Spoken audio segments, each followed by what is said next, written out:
ప్రేమించి పెళ్లి చేసుకుంటానని మాయమాటలు చెప్పి మోసం చేశాడని ప్రియుడి ఇంటి వద్ద ప్రియురాలు ధర్నా చేసిన ఘటన వరంగల్ జిల్లా రాయపర్తి మండలంలో చోటు చేసుకుంది. గోప్యా తండాకు చెందిన యువతి బాలాజీ తండాకు చెందిన గంగులోత్ ప్రతాప్ 2 సంవత్సరాలుగా ప్రేమించుకుంటున్నారు. పెళ్లి చేసుకుంటానని చెప్పి సన్నిహితంగా మెలిగి యువతిని గర్భవతిని చేశాడు. అనంతరం పెళ్లికి ప్రతాప్ నిరాకరించాడు. దీంతో బాధితురాలు ప్రతాప్ ఇంటి ముందు ధర్నాకు దిగింది.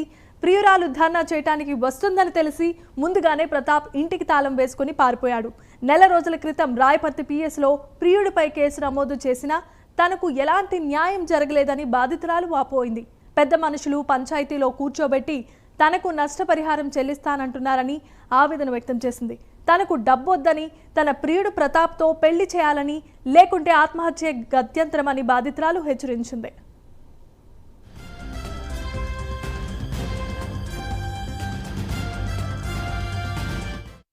మాట్లాడి సార్ ప్రేమించిండు, ఇప్పుడు వద్దంటాను సార్. నేను ఎక్కడ పోవాలి?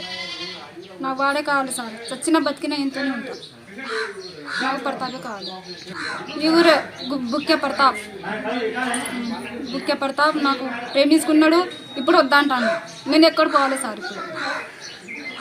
ఇప్పుడు సార్ పిటిషన్ ఇచ్చినాం ఎస్ఐలు పట్టించలేరు సార్. నెల రోజులైంది సార్. పేద మనుషులు కూడా పట్టించలేరు సార్. దండగా ఇస్తాం ఇచ్చి నేను ఏం చేయాలి సార్? తీసుకొని ఏం చేయాలి? నేను దండగా వద్దు, ఏమొద్దు. ప్రతాపే కావాలి నాకు. ప్రతాపే కావాలి. ప్రతాప్తోనే పెళ్లి చేసుకుంటా.